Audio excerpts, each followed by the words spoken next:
The value of humanity is not in what humanity has done, but in its potential yet unknown. For humanity's potential is on the brink of expressing itself, and, if surviving, will soon reach a state of expression that will be as the expression of divinity. It will be associated with angelic powers. It is only a matter of time. The difference between humanity and the reptilian or reptoid types is that humanity is accompanied by the evolutionary growth and development of compassion, while the reptoids have stripped away compassion from their being, and have become technologically cold, efficient, powerful. They have great power. They have great technology. They are extremely efficient in what they do, but they lack compassion. They do not care for others, even among their own rank in the way that humans care. They are spiritually bankrupt, whereas humans are on the brink of spiritual abundance. It is so close, and when it comes, human powers will excel and exceed the technologies available to those reptoids. For the spiritual powers will allow humans with their mentality and consciousness to have domination over those technological powers of the reptoids.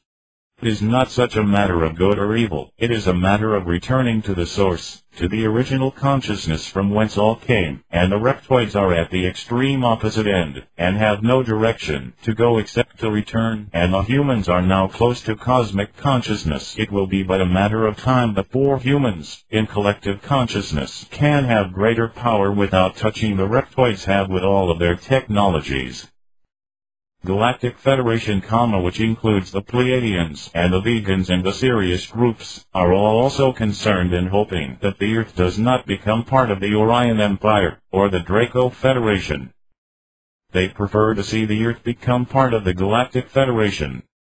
The Earth is in a particular position in the galaxy and has a special value.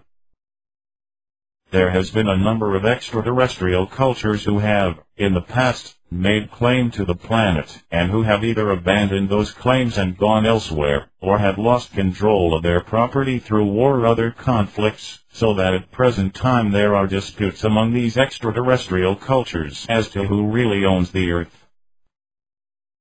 It is not clearly defined, even though there are certain cultures that would have entities believe that they are the true owners of the Earth.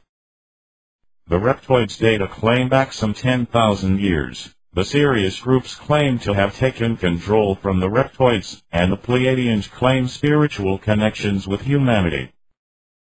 The Vegans see the Earth as not theirs, but as an ally to which they wish to assist, and join the struggle against tyrannies from other extraterrestrial cultures. The Orion Greys, the tall big-nosed Greys, are those who claim some kind of ownership based on their having placed a computer in the subterranean levels of Earth which has guided energies on Earth through grid lines, and through certain forces that were used through these grid lines, and through their economic controls that have been handed down over the hundreds and thousands of years that time, up till the present. The Galactic Command, composed of the Pleiadians, Vegans, Sirius, and Arcturians, Lyrans, is such that it keeps a low profile because they have not been clearly invited by all of human representatives and governments to assist humans in throwing off the yoke of oppression that will come from these Draconians and Orion forces. You are more related to the mammal types, and these mammal types tend to dominate over a period of time, so that the reptilian genetics weaken as time passes and the mammalian genetics strengthens.